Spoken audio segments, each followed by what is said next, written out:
Assalamualaikum warahmatullahi wabarakatuh. Selamat pagi, kami dari kelompok 7 yang beranggotakan Ananda Mirza Ramadan dengan NIM 1801620132, lalu Farah Azahra Marsudi dengan NIM 1801620055, dan saya sendiri Rahma Fitri Ade Suryani dengan NIM 1801620062.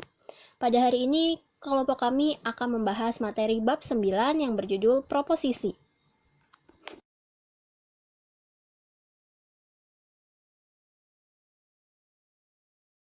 Yang pertama, proposisi. Proposisi ini terdiri atas rangkaian term-term yang berfungsi sebagai subjek atau predikat. Term merupakan ekspresi verbal dari pengertian. Hubungan antara term subjek dan term predikat ini senantiasa berbentuk pengakuan atau pengingkaran semata tentang sesuatu yang lain. Maka proposisi dapat dirumuskan sebagai pernyataan yang di dalamnya manusia mengakui atau mengingkari sesuatu tentang sesuatu yang lainnya. Next. Setiap sesuatu pasti ada unsur-unsur pembentuknya. Begitu pula dengan proposisi. Tadi di awal kita sudah menyinggung 2 dari 3 unsur-unsur proposisi. Apa aja sih? Yang pertama, unsur proposisi ini ada term subject. Ialah sesuatu yang tentangnya pengakuan atau pengingkaran ditujukan. Lalu ada term predikat. Ialah sesuatu yang diakui atau diingkari tentang term subjek. Lalu yang ketiga ada copula, ialah penghubung antara term subjek dan term predikat yang sekaligus memberi bentuk, entah itu pengakuan atau pengingkaran. Oh iya, dan catatan ketiga unsur yang disebutkan tadi hanya terdapat dalam proposisi kategori standar. Kenapa? Karena pada bab ini kita khusus membahas proposisi kategori standar saja. Next.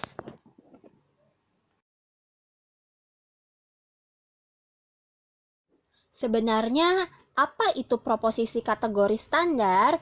Oke, kita bahas satu-satu. Proposisi bisa disebut sebagai proposisi kategoris jika apa yang menjadi term predikat diakui atau diingkari secara mutlak tanpa syarat tentang apa yang menjadi term subjek. Contoh kalimatnya begini. Kalimat pertama, Mark belajar bahasa Indonesia. Kalimat kedua, Emilia tidak lulus ujian.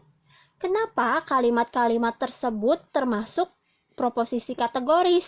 Oke, kalimat pertama, belajar bahasa Indonesia itu sebagai term predikat yang diakui tanpa syarat tentang Mark selaku term subjek.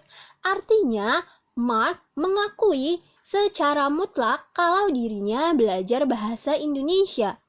Lalu kalimat yang kedua, lulus ujian itu termasuk term predikat yang diingkari tanpa syarat tentang Emilia selaku term subjek. Maksudnya, Emilia mengingkari kalau dirinya lulus ujian. Artinya, Emilia tidak lulus ujian. Next. Lalu, proposisi kategoris hanya dapat disebut standar jika proposisi kategoris itu memenuhi 2 syarat. Syarat yang pertama, ketiga unsurnya tadi di slide sebelumnya, term subjek, term predikat, dan copula dinyatakan secara eksplisit atau jelas atau terang-terangan. Lalu syarat yang kedua, term subjek dan term predikat sama-sama berstruktur kata benda. Ada contoh kalimat begini. Lydia adalah wanita yang cantik. Dan kalimat selanjutnya, Lydia cantik. Kalimat pertama merupakan contoh yang benar dalam membentuk proposisi kategori standar. Kenapa? Tadi, syarat-syaratnya harus diperhatikan. Lydia merupakan term subjek, Wanita yang cantik merupakan term predikat dan mereka sama-sama berstruktur kata benda. Lalu syarat yang pertama, ketiga unsurnya dinyatakan secara eksplisit. Tentu Lydia adalah wanita yang cantik, itu secara jelas mana yang term subjek, mana yang term predikat, mana yang kopula. Lalu kalimat yang kedua, Lydia cantik. Cantik merupakan term predikat dan cantik itu termasuk kata sifat, bukan kata benda. Dari syarat yang kedua pun sudah tidak terpenuhi. Jadi maka Lydia cantik merupakan contoh yang kurang tepat dalam membentuk proposisi kategori standar. Iya, mungkin Lydia cantik itu termasuk proposisi kategoris, tapi bukan proposisi kategori standar. Next. Lalu bagaimana cara membedakan kalimat yang bisa disebut proposisi dan yang tidak? Tentu ada ciri-cirinya. Ciri-ciri kalimat yang bisa disebut proposisi itu ada 3. Yang pertama, mengandung term subjek dan term predikat yang dihubungkan dalam sebuah pernyataan. Ciri yang kedua, mengandung sifat pengakuan atau pengingkaran. Dan ciri yang ketiga, mengandung nilai benar atau salah. Oh iya, catatan. Ciri yang pertama merupakan ciri pokok.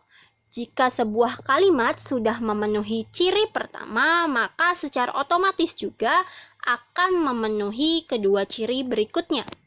Ambil contoh kalimat, kampus Universitas Negeri Jakarta terletak di wilayah Jakarta. Kalimat tersebut bisa disebut dengan proposisi. Kenapa? Ayo kita bedah satu-satu. Kampus Universitas Negeri Jakarta merupakan term subjek dan term predikatnya itu terletak di wilayah Jakarta. Ciri pertama terpenuhi. Otomatis ciri kedua dan ketiga juga terpenuhi. Kita cek. Kalimat tersebut memiliki sifat pengakuan. Karena kenapa? Terletak di wilayah Jakarta diakui tentang kampus Universitas Jakarta. Ciri kedua terpenuhi. Dan akhirnya dapat ditentukan bahwa memang benarlah demikian. Ciri ketiga terpenuhi. Jadi sebuah proposisi bagaimanapun sederhananya harus memiliki 2 unsur, yakni term subjek dan term predikat. Dan perlu diingatkan kembali bahwa dalam logika tidak dikenal adanya objek, keterangan subjek, keterangan predikat, atau keterangan-keterangan lainnya sebagaimana lazimnya ditemukan dalam tata bahasa.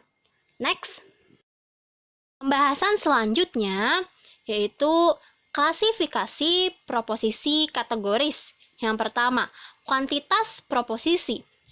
Kuantitas sebuah proposisi kategoris ditentukan oleh luas term subjeknya dan terbagi menjadi 3. Yang pertama, proposisi singular. Biasanya hanya ditujukan kepada satu hal, benda, atau individu tertentu.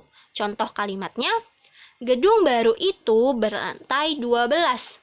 Kata itu mengindikasikan hanya menunjuk satu gedung baru yang berlantai 12. Lalu yang kedua, proposisi partikular dan biasanya hanya menunjuk sebagian atau paling kurang satu, namun yang satunya itu tidak tentu yang mana. Contoh kalimatnya, tidak semua binatang dapat dijinakan. Lalu yang ketiga, proposisi universal. Biasanya ditunjukkan semua hal, benda, atau individu yang terdapat di dalamnya tanpa terkecuali. Contoh kalimatnya, semua manusia dapat mati. Next. Lalu yang berikutnya, menurut kualitas proposisi. Ciri khas dari kualitas proposisi ini biasanya selalu terkandung unsur pengakuan atau afirmasi atau pengingkaran atau negasi. Dan ini terbagi menjadi 3 jenis. Yang pertama, proposisi afirmatif. Maksudnya, proposisi ini pasti selalu terkandung unsur pengakuan atau afirmasi. Contoh kalimatnya, Karim adalah pedagang buah apel. Pedagang buah apel merupakan term predikat yang diakui secara mutlak oleh Karim selaku term subjek. Lalu ada proposisi negatif. Maksudnya, proposisi ini selalu terkandung unsur pengingkaran atau negasi. Contoh kalimatnya, Dina bukan peragawati. Peragawati merupakan term predikat yang diingkari tentang Dina selaku term subjek. Lalu yang berikutnya ada kuantitas dan kualitas proposisi. Ini terbagi menjadi 6 bagian lagi. Yang pertama, proposisi universal afirmatif. Yang kedua, proposisi partikular afirmatif. Yang ketiga, proposisi singular afirmatif. Yang keempat, proposisi universal negatif. Yang kelima, proposisi partikular negatif. Dan yang keenam, proposisi singular negatif. Tetapi para ahli logika hanya menggunakan 4 lambang saja untuk mewakili keenam macam proposisi-proposisi kuantitas dan kualitas proposisi tadi. Lambang-lambangnya yang dimaksud itu ialah A, E, I, dan O. Next. Di slide sebelumnya tadi sudah disebutkan ada 4 lambang yang mewakili 6 macam proposisi menurut kualitas dan kuantitas proposisi. Proposisi A itu mewakili proposisi universal atau singular afirmatif. Contoh kalimatnya, semua penumpang selamat. Contoh yang lainnya, Bandung terletak di wilayah Jawa Barat. Lalu proposisi E mewakili proposisi universal atau singular negatif. Contoh kalimatnya, semua jalan di sini tidak beraspal. Contoh lainnya, Hasan bukan peternak ayam. Proposisi I mewakili proposisi partikular afirmatif. Contoh kalimatnya, beberapa mahasiswa pandai menyanyi. Contoh lainnya, ada karyawan yang bergelar sarjana. Lalu proposisi O mewakili proposisi partikular negatif. Contoh kalimatnya, sebagian mahasiswa tidak dapat melanjutkan studi. Contoh lainnya, tidak semua binatang dapat berenang. Luas term predikat. Yang pertama itu adalah luas term predikat dalam proposisi afirmatif. Hukum pokok berbunyi, dalam proposisi afirmatif, luas term predikat selalu partikular. Jika kita perhatikan sebuah proposisi A seperti semua kucing adalah binatang, luas term binatang atau predikat bukan universal, melainkan partikular. Dalam proposisi itu tidak dikatakan bahwa semua kucing adalah semua binatang, melainkan semua kucing adalah sebagian binatang. Itu berarti luas term predikatnya adalah partikular, yaitu hanya mewakili sebagian saja dari anggotanya atau tidak berdistribusi. Pengecualian terhadap hukum ini hanya berlaku bagi proposisi A yang memiliki syarat tertentu. Pertama, hukum ini tidak berlaku pada proposisi A yang term subjek dan term predikatnya sama-sama mempunyai luas universal. Corak proposisi semacam ini hanya terdapat dalam definisi. Sebagaimana sudah dijelaskan, salah satu hukum definisi mengatakan definens dan definendum harus dapat dibolak-balik. Untuk itu, luas dari kedua bagian itu harus sama besarnya, yaitu sama-sama universal. Yang kedua, luas term predikat dalam proposisi negatif. Hukum pokok berbunyi, dalam proposisi negatif, luas term predikat selalu universal. Dalam suatu proposisi E, seperti semua kelinci bukan gajah. Term gajah, predikat, sama sekali terpisah dari term kelinci atau subjek. Begitu pula sebaliknya, itu berarti gajah yang dimaksud dalam proposisi itu bukan hanya sebagian gajah, melainkan semua yang disebut gajah. Dengan demikian, term gajah dalam proposisi tersebut meliputi semua anggotanya.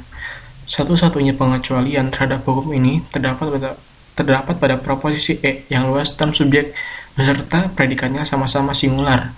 Perhatikan ketiga proposisi berikut ini. Semarang bukan kota terbesar di Indonesia. Ingrid bukan putri bungsu Nyonya Farida. Menara ini bukan menara yang paling tinggi di kota ini. Term predikat masing-masing proposisi di atas ini dengan jelas menunjuk pada suatu hal tertentu. dan karena itu luasnya bukan universal, melainkan singular.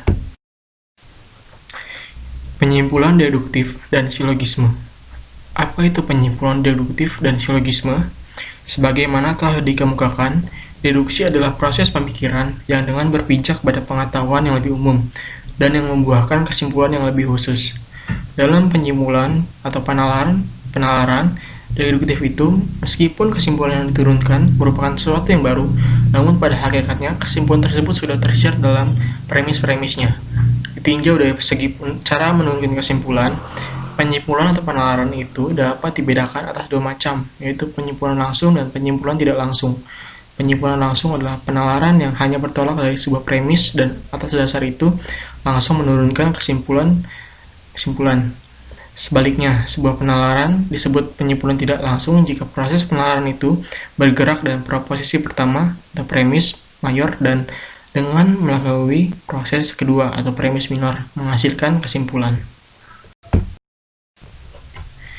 Yang pertama, penalaran langsung. Salah satu prosedur yang lazim digunakan dalam mempraktekkan penalaran langsung adalah melakukan konversi. Yang dimaksud dengan konversi adalah pengungkapan kembali makna yang terkandung dalam sebuah proposisi dengan cara menukarkan tempat term subjek dengan term predikatnya tanpa mengubah kualitas proposisi tersebut. Itu berarti bila dalam suatu proposisi terdapat suatu hubungan tertentu antara term subjek dan term predikatnya, maka atas dasar itu pula dapat disimpulkan mengenai hubungan antara term predikat dan term subjeknya. Jadi jika memang ternyata S garis miring P, maka dapat disimpulkan bahwa P garis miring S. Yang kedua, penalaran tidak langsung. Seperti dikatakan di atas, penalaran tidak langsung diwujudkan dalam satu bentuk logis yang disebut silogisme, karena menurut sifat pengakuan dan pengingkaran term predikat tentang term subjek, kita mengenal subjek dua macam proposisi, yaitu proposisi kategoris dan proposisi hipotesis. Maka dalam pembicaraan tentang silogisme, kita juga mengenal silogisme kategoris dan silogisme hipotesis. A. Silogisme kategoris standar. Silogisme kategoris atau dengan disingkat silogisme adalah suatu bentuk logis argumen deduktif yang terdiri atas dua premis dan satu kesimpulan, yang semuanya merupakan proposisi-proposisi kategoris. Sementara itu, suatu silogisme kategoris hanya dapat disebut standar jika semua proposisi yang terkandung di dalamnya atau premis-premis dan kesimpulan merupakan proposisi-proposisi kategori standar. Kecuali itu, suatu silogisme kategori standar selalu berisikan tiga term atau tiga kelas yang masing-masingnya hanya boleh muncul dalam dua proposisi silogisme. Kesimpulan dari silogisme kategori standar yang berupa proposisi kategori standar itu mengandung dua dari tiga term silogisme, yakni term subjek atau S dan term predikat atau P. Term predikat dari kesimpulan disebut term mayor silogisme, sedangkan term subjek dan kesimpulan disebut term minor silogisme. Dalam silogisme standar, premis mayor selalu ditempatkan sebagai proposisi pertama pada baris pertama, sedangkan premis minor selalu ditempatkan sebagai proposisi kedua pada baris kedua. Premis mayor dan premis minor ini berfungsi sebagai pangkal tolak seluruh penalaran. Sifat formal argumen silogistis. Masalah kesahihan atau ketidaksahihan silogisme kategoris tergantung semata-mata pada bentuk atau formanya dan sama sekali tidak tergantung pada isi atau materinya. Dan seperti sudah disinggung, pembicaraan tentang isi suatu silogisme kategoris adalah pembicaraan tentang benar tidaknya proposisi-proposisi. Jadi, istilah sahih dan tidak sahih hanya dapat dikenakan pada bentuk atau argumen. Sedangkan, istilah-istilah benar dan tidak benar hanya dapat dikenakan pada proposisi-proposisi. Silogisme dengan bentuk seperti semua M adalah P, semua M adalah P, jadi semua S adalah P, adalah suatu argumen yang sahih tanpa memperhatikan isinya. Meskipun huruf P, M, dan S ini diganti dengan apapun, argumen yang akan dilahirkan akan tetap sahih. Berikut ini adalah contoh-contoh argumen yang sahih. Yang pertama, semua manusia mempunyai akal budi, semua mahasiswa UI adalah manusia, jadi semua mahasiswa UI mempunyai akal budi. Yang kedua, semua ikan adalah binatang yang hidup dalam air, Semua tari adalah ikan, jadi semua tari adalah binatang yang hidup di dalam air. Nah, argumen-argumen ini merupakan suatu silogisme kategoris yang sahih. Karena suatu silogisme kategoris yang sahih adalah argumen yang sahih secara formal dan berdasarkan bentuknya saja. Ini menunjukkan bahwa silogisme lain, asal menggunakan bentuk yang sama, juga akan tetap disebut sahih. Namun, jika suatu silogisme tertentu ternyata tidak sahih, maka silogisme lain manapun, meskipun menggunakan bentuk yang sama, tetap juga tidak sahih. Bisa kita lihat dari contoh yang pertama, semua penyanyi adalah orang yang bersuara bagus. Beberapa mahasiswa UI adalah orang yang bersuara bagus, jadi beberapa mahasiswa UI adalah penyanyi. Meskipun dari segi isi, dari premis dan kesimpulan ini benar, tapi dari segi bentuknya, argumen ini tidak sahih. Karena bisa kita lihat bentuknya aja awalnya itu semua dan beberapa. Nah, tadi kan dijelasin tuh, kalau misalnya argumen yang sahih itu berdasarkan bentuknya.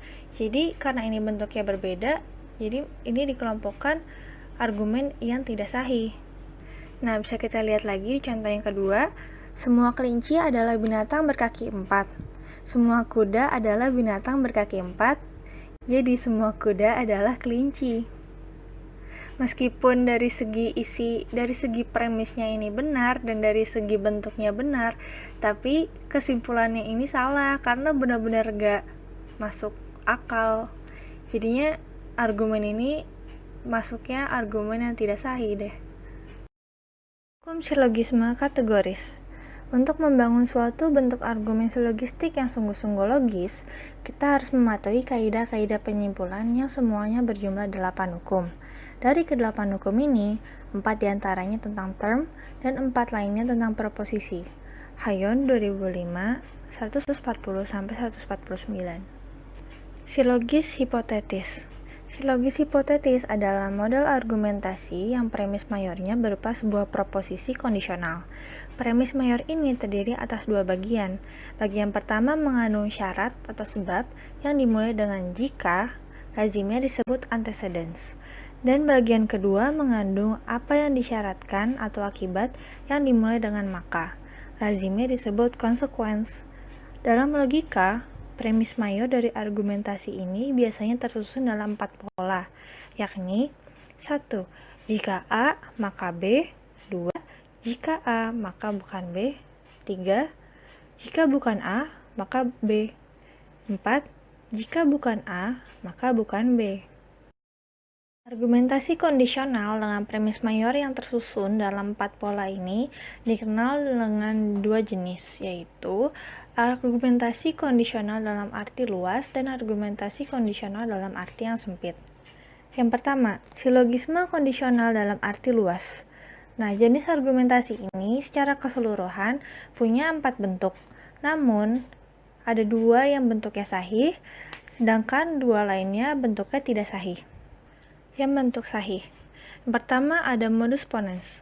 Modus ponens ini adalah proses penyimpulan yang harus bergerak dari pembenaran terhadap syarat atau sebab dalam antecedents atau premis minor kepada pembenaran terhadap apa yang disyaratkan akibat yang termuat dalam kesimpulan. Contoh, jika John terkena flu burung, maka ia mengalami sesak napas. Ternyata John terserang flu burung, jadi ia mengalami sesak napas. Bisa kita lihat dari kesimpulan yang ada di sini. Jadi kesimpulan ini merupakan suatu pembenaran terhadap sebab dan akibat yang ada pada baris pertama dan kedua. 2. Modus tollens. Modus tollens ini adalah proses penyimpulan yang bergerak dari pengingkaran terhadap apa yang disyaratkan atau akibat yang termuat dalam konsekuens kepada pengingkaran terhadap syarat atau sebab yang termuat dalam kesimpulan. Contohnya, jika John terserang flu burung, maka ia mengalami sesak napas. Ternyata, John tidak mengalami sesak napas, jadi ia tidak terserang flu burung. Bisa kita lihat dari kesimpulan ini, bahwa kesimpulan ini merupakan suatu pengingkaran dari akibat dan sebab yang tertera pada baris pertama dan kedua. Kemudian ada bentuk yang tidak sahih. Contohnya, Yang pertama, jika John terserang flu burung, maka ia mengalami sesak napas. Ternyata John mengalami sesak napas, jadi ia terserang flu burung. Nah, proses penyimpulan ini masih membuka peluang bagi adanya kemungkinan lain. Dari pernyataan ternyata John mengalami sesak napas itu bisa disimpulkan bahwa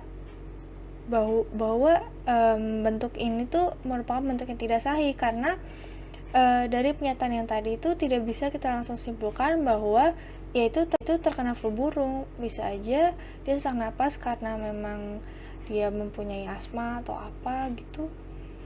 Bentuk yang kedua, contohnya, jika John terserang flu burung, maka ia mengalami sesak napas.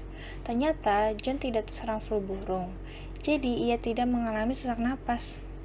Kesimpulan ini merupakan kesimpulan yang tidak logis sih, karena masih ada kemungkinan lain gitu loh. Bisa aja John memang sesak napas, tapi disebabkan oleh alasan lain gitu, bukan karena alasan flu burung. Yang kedua, ada silogisme dalam arti sempit.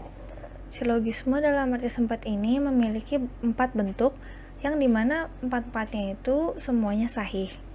Hal ini disebabkan argumentasi kondisional dalam arti sempit ini tidak membuka peluang bagi adanya kemungkinan lain. Jadi eksklusif gitu sifatnya. Nah, agar keempat bentuk ini dapat sahih semua, maka hanya ada satu aturan yang harus dipatuhi, yaitu syarat atau sebab yang terkandung dalam antecedents harus merupakan satu-satunya syarat atau sebab.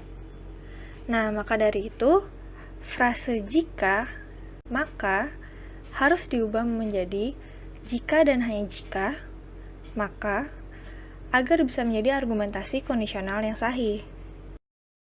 Keempat bentuk sahih tersebut contohnya seperti 1. Jika dan hanya jika John terserang flu burung, maka ia mengalami sesak nafas. Ternyata John terserang flu burung, jadi ia mengalami sesak napas. 2. Jika dan hanya jika John terserang flu burung, maka ia mengalami sesak napas. Ternyata John tidak mengalami sesak napas, jadi ia tidak terserang flu burung. 3. Jika dan hanya jika John terserang flu burung, maka ia mengalami sesak napas, jadi ia terserang flu burung. 4. Jika dan hanya jika John terserang flu burung, maka ia mengalami sesak napas. Ternyata John tidak terserang flu burung, jadi ia tidak mengalami sesak napas. Bisa kita lihat dari keempat contoh ini, awalannya tidak lagi menggunakan frasa jika, melainkan menggunakan jika dan hanya jika. Maka dari itu, keempat bentuk ini merupakan bentuk yang sahih. Jadi, kesimpulan yang dapat kita ambil adalah proposisi dapat dirumuskan sebagai pernyataan yang di dalamnya manusia mengakui atau mengingkari sesuatu tentang sesuatu yang lain. Terdapat unsur proposisi, klarifikasi, dan kualitas proposisi. Ditinjau dari segi cara menurunkan kesimpulan, penyimpulan atau penalaran itu dapat dibedakan atas 2 macam, yaitu penyimpulan langsung dan penyimpulan tidak langsung. Nah, sekian dari kelompok kami. Mohon maaf apabila ada kesalahan kata. Dan semoga ilmunya dapat berguna bagi kita semua. Terima kasih teman-teman. Wassalamualaikum warahmatullahi wabarakatuh.